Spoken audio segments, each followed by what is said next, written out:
सहनावतु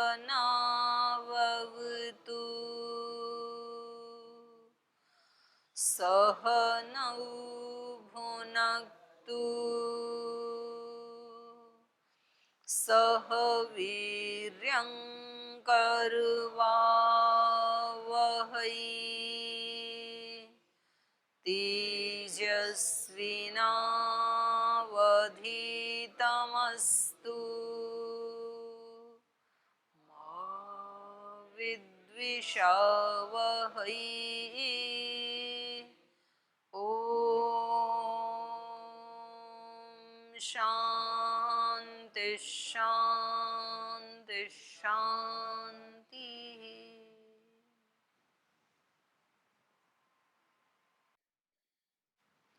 प्रकृति और पुरुष का वर्णन करने के पश्चात अब कल बात चल रही थी कि ये जो पुरुष है अर्थात पुरुष मतलब आत्मा एक है या अनेक है। तो पहले प्रकृति के बारे में पूरा बताया, फिर पुरुष के बारे में बताया, अब उनकी संख्या के बारे में बताया। तो जन्मादि व्यवस्थातः पुरुष बहुत्वम, जन्मादि की व्यवस्था को देखने से पता लगता है कि पुरुष एक नहीं है, अनेक है। आदि कहने से मृत्यु भी आ जाएगा, जन्म आदि, जन्मादि, जन्म और मृत्यु। और एक दूसरा हेतु दे रहे हैं, उपाधि भेदे अपि एकस्य नाना योग आकाशस्य इव घटादिभिः। ये कह रहे हैं कि जन्म मरण आदि की व्यवस्था के कारण आत्मा अनेक हैं, इसमें हमें कोई आपत्ति नहीं है, पर जन्म मरण आत्मा का ही क्यों ना माना जाए, शरीर आदियों का क्यों माना जाए। तो इससे आत्मा की अनेकता में कोई बाधा नहीं आती, बल्कि इसकी पुष्टि ही होती है। अब प्रत्येक नए शरीर के साथ आत्मा भी नया ही हो जाए, ऐसे क्यों मानते हो कि शरीर नया और आत्मा पुराना, तो ऐसा संयोग क्यों करते हो? तो ऐसी व्यवस्था मान लो कि आत्मा भी शरीर के साथ नई पैदा होती है, शरीर भी नया होता है। आत्माएं अनेक हैं वो ठीक है, पर ऐसा मान लो शरीर भी नष्ट हो जाता है और उसके साथ आत्मा भी नष्ट, शरीर भी नया पैदा होता है, आत्मा भी नई पैदा होती है, ऐसा मान लो। तो ये कह रहे हैं उपाधि भेदेपि एकस्य नाना योग आकाशस्य इव घटादिभिः। और कह रहे हैं कि उपाधि भेदे अपि, उपाधियों का भेद होने पर भी, उपाधि मतलब शरीरों का भेद होने पर भी, एकस्य नाना योग, एक ही आत्मा का नाना योग, अनेक शरीरों के साथ योग हो रहा है। कैसे? आकाशस्य इव घटादिभिः, जैसे आकाश तो एक ही है, लेकिन उसमें घट कितने भी हैं, तो ये कहेंगे कि ये घटाकाश है, फिर मठ है तो मठाकाश है, कहीं कोई कमरा है तो कमराकाश है, ये गुरुकुल आकाश है, ये फेजवन आकाश है, ऐसे उनका उपाधि भेद हो जाता है। उपाधि अर्थात देह के नाश हो जाने पर भी आत्मा बराबर बना रहता है। उस आत्मा का फिर आगे इस प्रकार नाना शरीरों के साथ योग होता रहता है। जन्म के अनंतर जीवन काल व्यतीत होने पर जब मरण का अवसर आता है, तब केवल देह का नाश होता है, आत्मा देह को छोड़ देता है। जब उसके अस्तित्व का वहाँ कोई चिन्ह नहीं रहता, तब उसे जला दिया जाता है शरीर को, या पानी में बहा दिया जाता है, या भूमि में गाड़ दिया जाता है। देह का प्रत्येक अंग अपने कारण में लय हो जाता है, पर आत्मा अलग बना रहता है, और वही एक आत्मा उस देह को छोड़ जाने के बाद दूसरे देह को धारण कर लेता है, और यही उसका जन्म कहा जाता है। जन्म के बाद फिर मरण आ जाता है, उसके बाद फिर वही आत्मा अन्य देह धारण कर लेता है। तो इस प्रकार एक आत्मा का नाना शरीरों के साथ संबंध होता है। जैसे किसी जगह एक घड़ा रखा है, वह आकाश से व्याप्त है, क्योंकि आकाश के द्वारा ही उसको अवकाश दिया गया है, तो आकाश के द्वारा अवकाश दिए बिना उसका अस्तित्व संभव नहीं है। तो उसके बाहर भी आकाश है, अंदर भी आकाश है। तो उस घट के नष्ट हो जाने पर उसका स्थान अन्य घट ले लेते हैं। तो यहाँ घट तो बदल गया लेकिन आकाश वही बना रहता है। तो इसी प्रकार से एक ही आत्मा का अनेक देहों के साथ संबंध होता रहता है।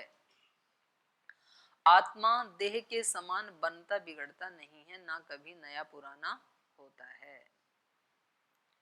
आत्मा को पुराना भी क्यों नहीं कह रहे हैं? पुराना भी क्यों नहीं कह रहे हैं?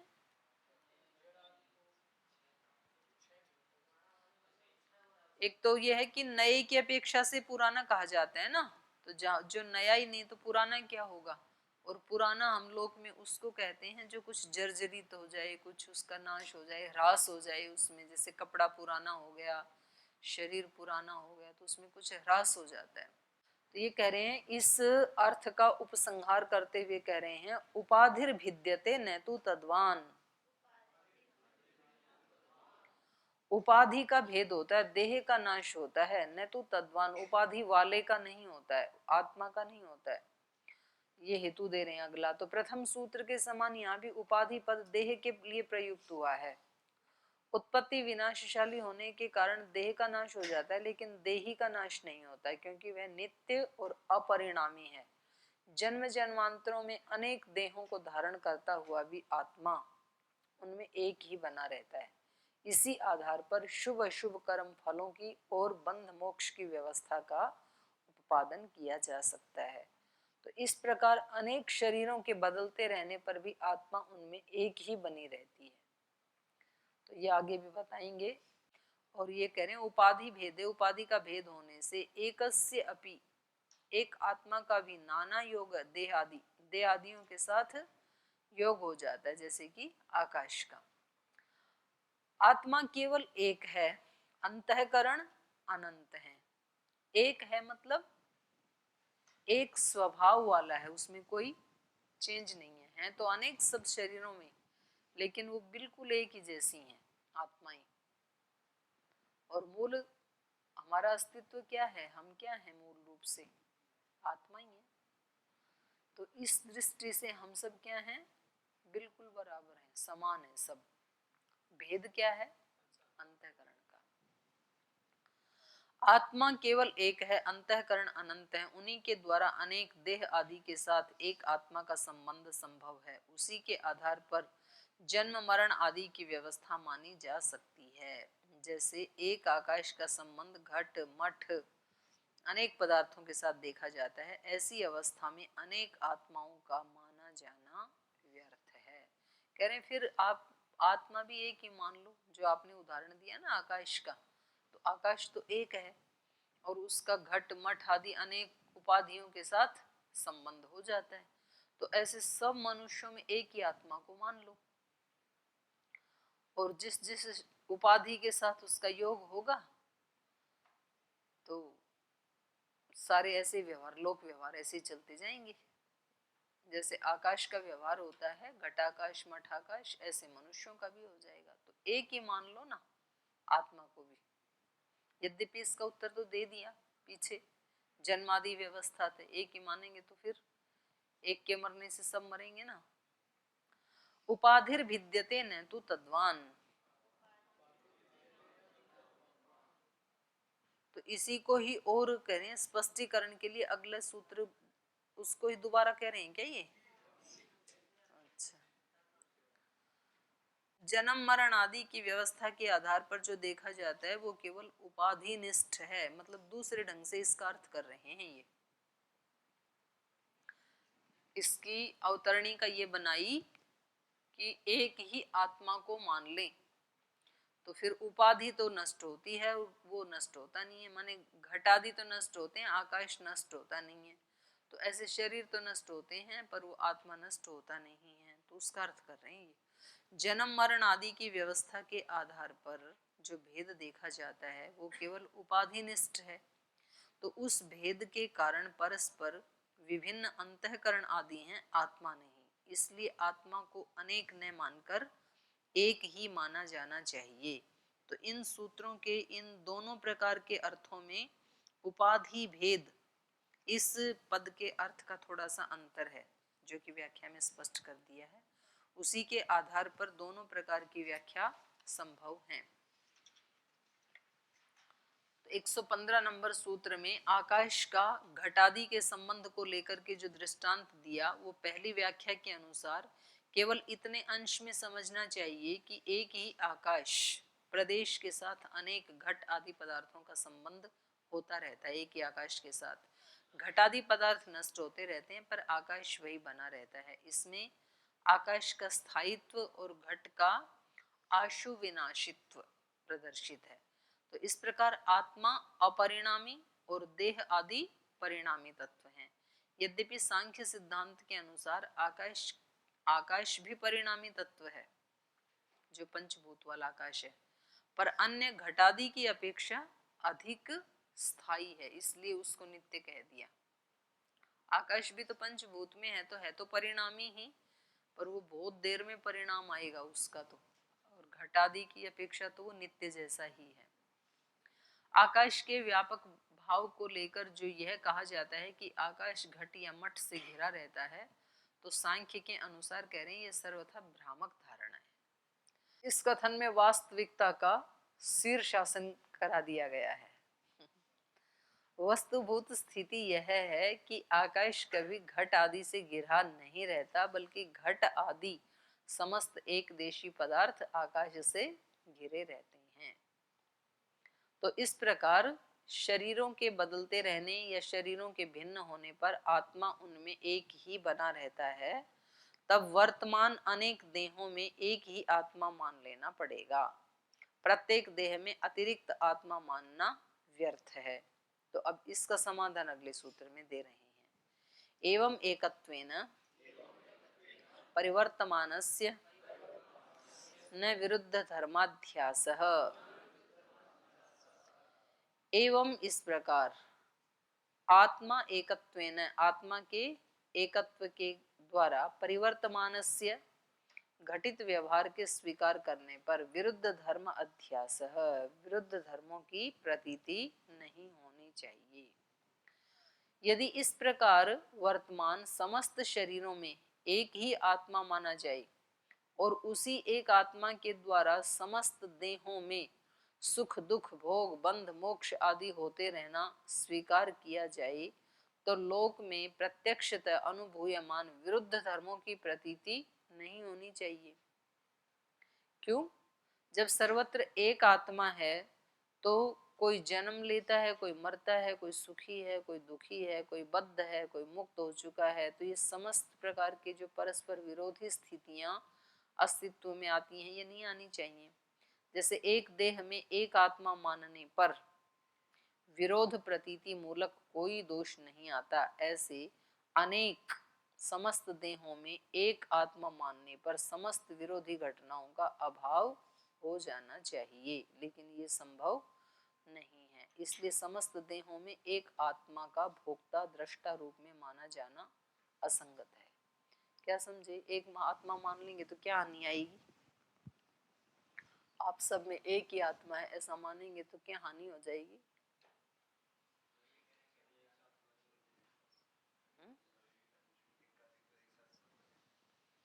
एक साथ क्यों करेंगे? सबके शरीर अलग अलग है तो क्या हुआ? आत्मा एक है तो आकाश एक है, और एक आकाश में अनेक क्रियाएं हो रही हैं कि नहीं हो रही हैं? संभव है। उसी आकाश में आकाश एक है, मैं एक क्रिया कर रही हूँ, आप दूसरी कर रहे हैं, कोई तीसरी कर रहा है, चौथी कर रहा है, तो क्या दिक्कत है? मैंने इसलिए पूछा क्योंकि जब मैं पढ़ रही थी तो आप ऐसे सो रहे थे सारे जने। ठीक है, दीदी को पढ़ने दो, हम आराम से अपनी नींद निकाल लेते हैं, इसलिए मैंने पूछा, क्योंकि आप अपडेट नहीं रहते हैं। इन्होंने बता तो दिया, तब तुक्के मार रहे हैं। अब क्या बताया इन्होंने? क्या हानि हो जाएगी कर्म फल को? वही तो पूछ रही हूँ।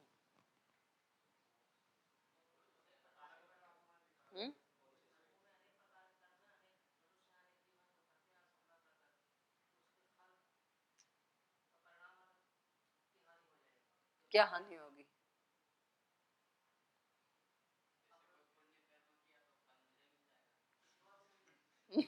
पुण्य मैंने किया फल आपको मिल जाए, मतलब पढ़ाई मैं करूं और मोक्ष आपको मिल जाए, साधना मैं करूं और मुक्त आप हो जाएंगे। हाँ। तो फिर तो फायदा ही है, गुरु जी कर लेंगे सब काम। वहां उससे डरते हैं।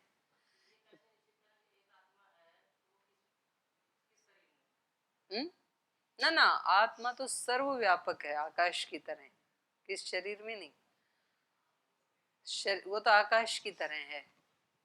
और उसके साथ सबका संपर्क, जैसे आकाश के साथ सबका संपर्क है, ऐसे ही आत्मा के साथ सबका संपर्क है।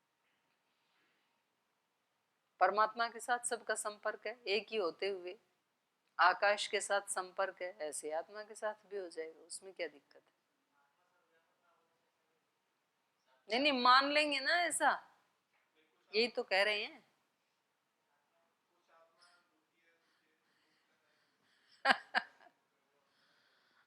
तो वही तो, ये भी तो वही बता रहे हैं, कुछ मुक्त हैं कुछ बद्ध हैं, यही तो कह रहे हैं ये। कुछ सुखी है दुखी, यही कह रहे हैं। आगे चलो। समस्त शरीरों में एक आत्मा मानने पर भी विरुद्ध धर्म प्रतीति की अव्यवस्था की जा सक नहीं, विरुद्ध धर्म प्रतीति की व्यवस्था की जा सकती है। आपने कहा ना विरुद्ध विरुद्ध धर्म देखे जाते हैं, तो कह रहे हैं इसकी व्यवस्था भी की जा सकती है। क्या है वो? वह यह है कि प्रत्येक शरीर के साथ जो अंतःकरण रहता है, उसी में समस्त विविधताएं चलती रहती हैं। तो मरना जीना सुख दुख, तो ये सारे विविधताएं जो है ये अंतःकरण के अकॉर्डिंग कर लेंगे। ठीक है, फिर तो कोई हानि नहीं होगी। जिसका अंतःकरण शुद्ध, उसको मोक्ष में भेजो, और जिसका अंतःकरण दूषित, उसको नरक में डालो, और जिसका अंतःकरण मीडियम, उसको मनुष्य बना दो। तो फिर तो कोई दिक्कत नहीं आएगी, अंतःकरण के आधार पे हो जाएगा। अभी भी वही होता है। तो एक आत्मा मान लो सब उपाधियों का। आत्मा एक है, तो वही तो कह रहे हैं, अंतःकरण अलग अलग होंगे ना, तो सबके भोग अलग अलग हो जाएंगे। अभी भी तो ऐसे ही होता है, जब आप अनेक आत्मा मानते हैं तभी भी तो ये सुख दुख आदि जो हैं ये तो अंतःकरण के बेस पर ही तो मिलते हैं, आत्मा के बेस पे थोड़ी मिलते हैं।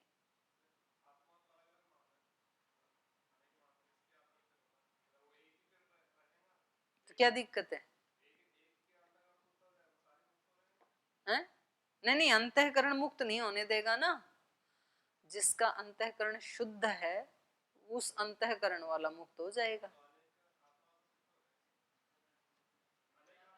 नहीं नहीं होंगे ना, आत्मा एक ही है, अंतःकरण अनेक है।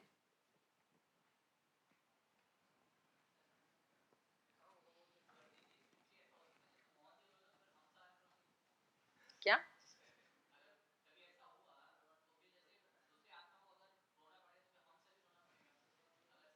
क्यों रोना पड़ेगा? जिसका अंतःकरण दूषित है वो रोएगा, और जिसका शुद्ध है वो नहीं रोएगा, नहीं रोना पड़ेगा। देख लो ये क्या कह रहे हैं, इनका सुन लो, आप अपना वाला रहने दो। आगे चलो चलो चलो चलो चलो। प्रत्येक शरीर के साथ जो अंतःकरण रहता है उसी में समस्त विविधताएं चलती रहती हैं। मरना जीना सुख दुख बंध मोक्ष आदि सब अंतःकरण में ही होते हैं। कल भी तो मैंने बताया था आपको, अहम निर्विकल्पो निराकार रूप विभुत्वात् सर्वत्र सर्वेन्द्रियाणाम सदा में समत्वम न बंधो न मोक्ष। आत्मा में न बंधन है न मोक्ष है, बंधन और मोक्ष अंतःकरणों का ही है, ऐसा कह रहे हैं ये भी। आत्मा में उनका आरोप कर लिया जाता है बंधन और मोक्ष का। आत्मा तो एक ही जैसा रहता है, निर्लिप्त है ना, तो उसमें तो कुछ लिप्तता आती नहीं है, ना सुख की ना दुख की ना पाप की ना पुण्य की। इस प्रकार एक ही आत्मा मानने पर अंतःकरण नाना होने से सब व्यवस्था हो जाएगी। तो अब इसका समाधान कर रहे हैं। अन्य धर्मत्वे भी नारोपात तत्सिद्धिरेकत्वात्। कह रहे हैं सुख दुख आदि अन्य के धर्म मान लेने पर भी, अन्य के धर्म मतलब अंतःकरण के धर्म, अन्य के मतलब आत्मा के धर्म नहीं है, सुख दुख आदि अंतःकरण के धर्म हैं। तो अन्य के धर्म मान लेने पर भी आरोपात, आरोप होने से तत्सिद्धि ही, कह रहे हैं अंतःकरण आदि का धर्म मान लोगे तो भी आरोप तो आत्मा पे ही होता है ना, तो तत्सिद्धि उस व्यवस्था की सिद्धि न नहीं हो पाएगी एकत्वात्, एक आत्मा होने से। सुख दुख आदि को अन्य का धर्म मानने पर, अर्थात अंतःकरण का धर्म मानने पर और आत्मा में उनका आरोप मान लेने से भी उचित व्यवस्था की सिद्धि नहीं हो सकती, क्योंकि आत्मा एक होने से एक ही समय में वह सुखी या दुखी, बद्ध या मुक्त, ये नहीं हो सकता है। अंतःकरण तो एक ही है ना, अलग अलग हैं, आत्मा एक है, तो अनुभूति तो आत्मा को होती है ना। ये तो ठीक है, आपके अंतःकरण के अनुसार आपको फल मिलेगा, मेरे वाले अंतःकरण के अनुसार मुझे मिलेगा, पर ये जो अनुभूति हो रही है सुख की या दुख की, वो तो आत्मा को होती है ना। तो एक ही आत्मा है तो वो एक ही समय में सुखी या दुखी कैसे हो सकती है? तो सुखी होगी या तो दुखी होगी, या तो बद्ध होगी या तो मुक्त होगी। तो ये नहीं हो पाएगी उचित व्यवस्था। प्रत्येक अंतःकरण में एक समय में विविध सुख दुख तथा अन्य भावनाओं का उदय होता रहता है तथा प्रत्येक अंतःकरण से वही आत्मा उपहित होती है। उपहित माने प्रभावित, क्योंकि वह एक ही है। समस्त अंतःकरणों के समस्त सुख दुख आदि का एक समय में एक आत्मा में आरोप होने लगेगा। यदि आत्मा उससे प्रभावित होता है तो उसे सुखी दुखी बद्ध मुक्त आदि क्या माना जाएगा? और इस तरह के प्रभाव से उसकी क्या स्थिति होगी आत्मा की बेचारी की? एक ही साथ अनेक अनेक फल मिलने लगेंगे ना। यदि आत्मा उनसे प्रभावित नहीं होता तो उसका अस्तित्व ही अनावश्यक है। यदि आप कहें कि जैसे आकाश प्रभावित नहीं होता है, ऐसे आत्मा भी एक ही मानेंगे और वो प्रभावित नहीं होती है। तो जब प्रभावित ही नहीं होती है तो फिर आत्मा की जरूरत क्या है? उसका अस्तित्व ही अनावश्यक है।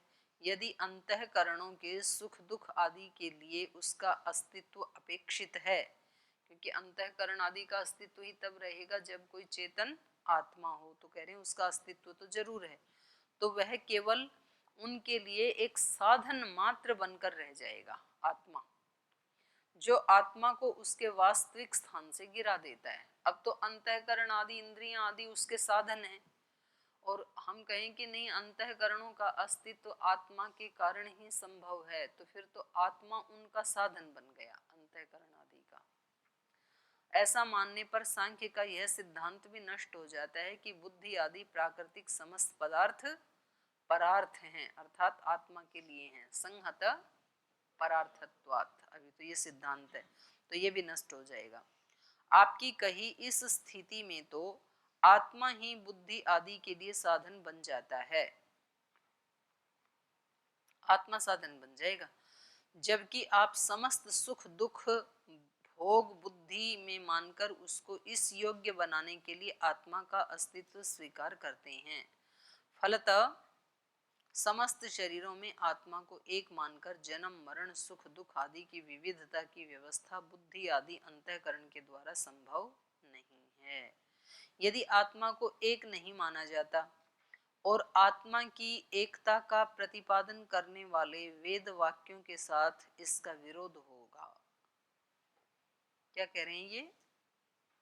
यदि आत्मा को एक नहीं माना जाता तो आत्मा की एकता का जो प्रतिपादन कर रहे हैं, पूर्व पक्षी का प्रश्न है ये कह रहे हैं कि जो श्रुतियां हैं ना वो तो आत्मा की एकता का प्रतिपादन करती हैं, और आप कह रहे हैं अनेक आत्माएं, तो वो जो श्रुति है उसका क्या हो जाएगा? खंडन हो जाएगा फिर, ऐसा कह रहे हैं।